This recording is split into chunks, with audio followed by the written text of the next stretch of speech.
What's up, movie crew? So this week, Spider-Man No Way Home comes out in theaters.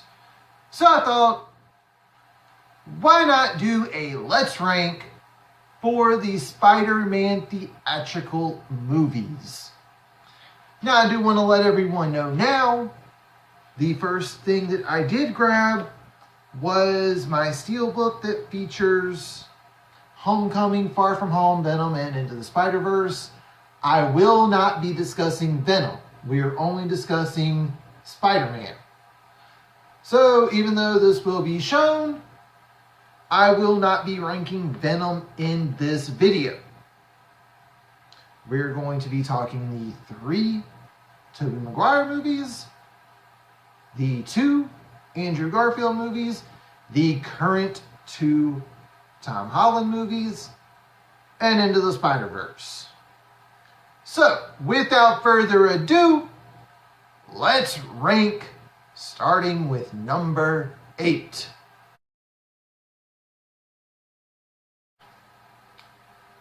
Spider-Man 3. Alright, warning, spoilers for anyone that is currently watching the Spider-Man movies for the first time ever. And I will put something in the title letting people know spoilers. I do not like how Sandman was retroactively added as the person who killed Uncle Ben. I feel that what they did with the first Spider-Man movie with Tobey Maguire, I felt they did a good job on that. Them redoing it, wasn't so much a fan. And as much as I love Venom, as much as I was wanting to see Venom in these movies, he was a letdown. I have seen the producer's cut of Spider-Man 3. While it's an improvement from what we ended up getting in theaters, it is still not the best movie. I stand behind that 100%. Number 7. Amazing Spider-Man 2. Now, I do want to say I don't hate Amazing Spider-Man 2 as much as other people do. There's a lot of people that will say that Amazing Spider-Man 2 is the worst of the Spider-Man movies. I am not one to disagree on that. But I do think that, I just personally think Spider-Man 3 is worse. I did not like, Electro sounded like he was talking into a fan the entire time. Nothing against Jamie Foxx on that one. The movie was overstuffed. The way they treated the origin story for Green Goblin in the movie, they kind of rushed a bunch of things. And it was very obvious they were trying to set up their own cinematic universe because Sony has the rights to Spider-Man. And don't get me wrong. I'm all for, trying to put something together like that. But Sony went a little overboard in Amazing Spider-Man 2. And me personally, I think that Andrew Garfield has been the best on-screen Spider-Man. And the fact that we didn't get to see more of him as Spider-Man is a little upsetting. Simple as that.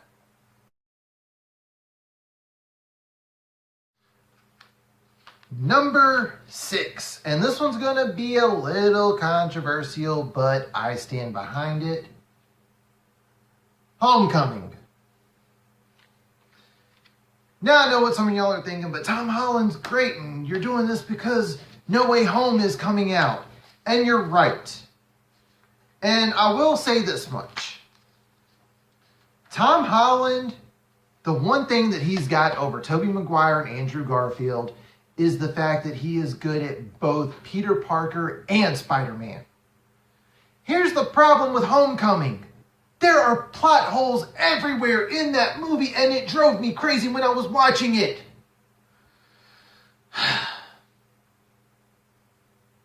I like that we got Vulture.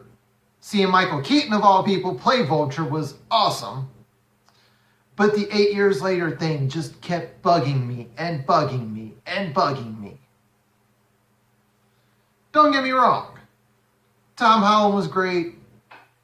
I didn't hate the movie when I was rewatching it recently to get ready for No Way Home. But of the movies that I am showing here, this one has more plot holes than almost all of them, except for the two below it. We have entered the top 5. And just like what I had at number 6, number 5 is also going to be a little controversial for my choice. The original, the first Tobey Maguire Spider-Man movie. Now, before people start hitting the dislike button and yelling and posting mean things in the comments, I'm going to double down here. It was a decent origin story. Do not get me wrong. And yes, the first movie directed by Sam Raimi is one of the movies credited for us getting a lot of the comic book movies we are getting now. So let's get all that out of the way. Yes, it's done a lot of stuff. Here's the problem.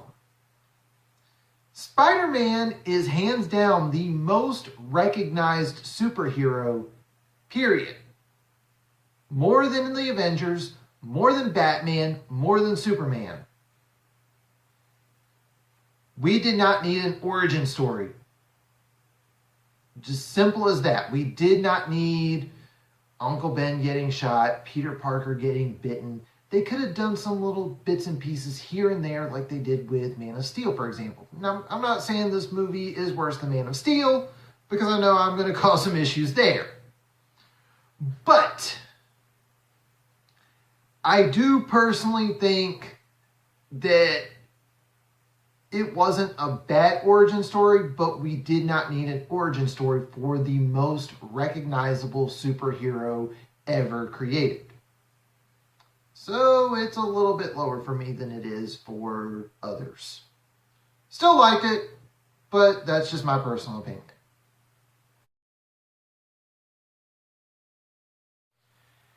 Number 4. And I know I'm going to hear something for this one too. The Amazing Spider-Man. Yes, I am aware. I just said something about one origin story, and here I am going with the franchise within the franchise that did not do as well. And I am going to say this much. Yes, I personally prefer The Amazing Spider-Man over Spider-Man 1. We got a different version of Peter Parker that we don't normally see. We got Gwen Stacy instead of MJ. We got a villain we don't normally see that often. So for me personally, Amazing Spider-Man, while yes, once again, we got an origin story with the most recognizable superhero ever, at least this one didn't do a by the number sort of thing. So for me, it stood out because of that. And again, I do think that Andrew Garfield is the better Spider-Man. Before anyone says anything about me putting Amazing Spider-Man over Spider-Man 1. Again, my opinion. Simple as that.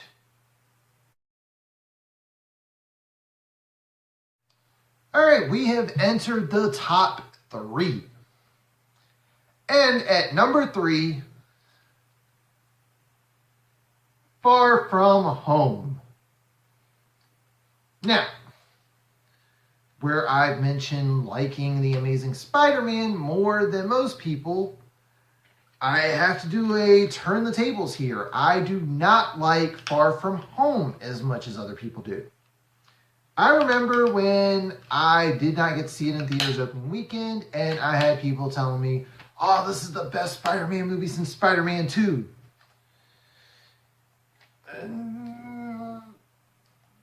Sure, let's go with that. But I like that we got Mysterio. Jake Gyllenhaal did a great job. I do like this movie. But the reason I will never put this above Spider-Man 2. This came out shortly after Endgame. The culmination of what the MCU was doing for 10 years. And we got this really heavy-handed Endgame, and then you got Far From Home, which just kind of took that and just made lightheart of everything. And I didn't know how to feel about that, especially given that Tony Stark was a mentor to Peter Parker in the MCU. That was the thing I didn't really like as much, because it's like, instead of him trying to show honor and legacy towards Tony, which he did, I felt like some of the comedy in there took away from the movie for me. But it is at number 3. So let's get that out of the way now.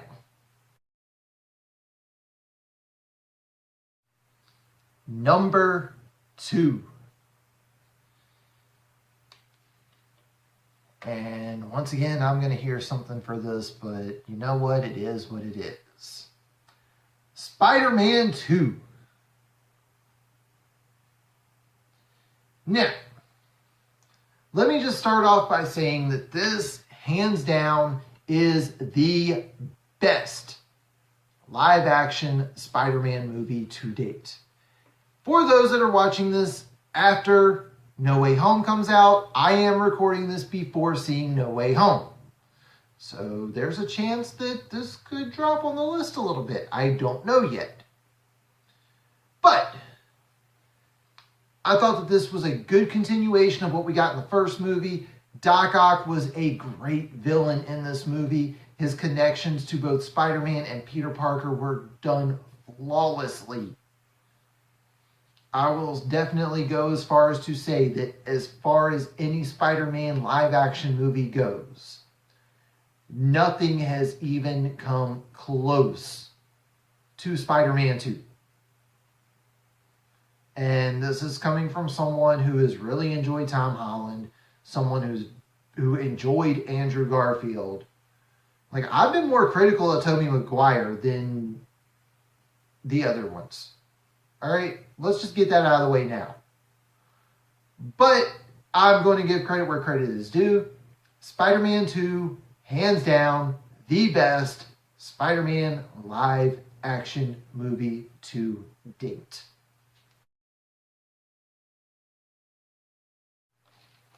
Alright, my number 1. If you've been noticing, when I was talking my number 2, I said the best live action Spider-Man movie to date. My favorite Spider-Man movie, Into the Spider-Verse. This movie was the comic book pages coming to life on screen before my eyes. I got to see Peter Parker. I got to see Miles Morales. I got to see Spider-Man Noir. I got to see Spider-Gwen. They brought all of these characters. Oh, and I've also got to give credit to seeing Peter Parker on screen too, because I never thought I was going to see that on the big screen. This movie is a love letter to Spider-Man. Yes, it does feature Miles Morales in the lead role, but this is a love letter to Spider-Man in general. You get 2 different Peter Parkers. You've got so many different things going on, and it all fits, and they managed to do it in a decent runtime. Let me just say this. While everyone else has been excited about No Way Home getting ready to come out, I squealed to octaves I did not know my voice could do when they announced that Across the Spider-Verse's full title is Across the Spider-Verse Part 1. So yes, I am looking forward to seeing No Way Home this weekend. I am more looking forward to Across the Spider-Verse Part 1. This movie is flawless. It is an Oscar award-winning movie, and the fact that there are people out there that have not seen this movie is very upsetting. This is hands down the best Spider-Man movie ever made. I 100% stand behind that. I will argue with anyone until my face is blue. If you do not think this is the best Spider-Man movie to be ever, chances are you haven't watched it.